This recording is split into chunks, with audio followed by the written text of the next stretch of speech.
Hey, what's up guys? I'm Alex with the Lexus Eastern area, and today I'm going to show you how to pair a user profile to the Lexus Interface system in a 2023 RX. So first thing that you're going to want to do is download the Lexus app on your smartphone.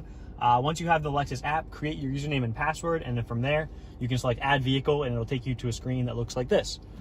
Then once you get inside your vehicle, you turn on the vehicle and you'll get a screen that looks like this. So we're going to go ahead and select English here. Then it's going to prompt us for our mobile phone number. So for this phone number, it's essentially going to send an SMS text message to your phone to download the Lexus app. Fortunately, we've already done that, so I'm going to put in a fake phone number. We'll send that away. From there, your interface screen is going to prompt you for a QR code, which is where the Lexus app will come into play. So we're going to go to the bottom here. We're going to select scan QR code. And then from there, we're going to scan our QR code. Give it a moment while it then links my user profile on my app to my car. And we're all good to go. So I'm going to select that I've completed my app setup here. I can go into my app here. I'm going to nickname this vehicle. I'm just going to put my name there.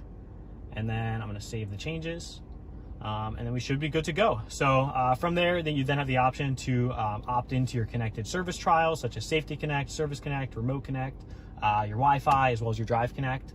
I'm going to continue and accept each of these trials. It's also going to prompt me to set up my Bluetooth, which we're going to hit no on because we're going to explain that in a later video here.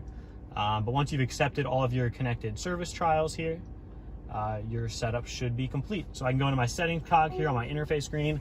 I can see that my user profile is now available and ready to go. And I got my congratulations message that we are all set on my app as well.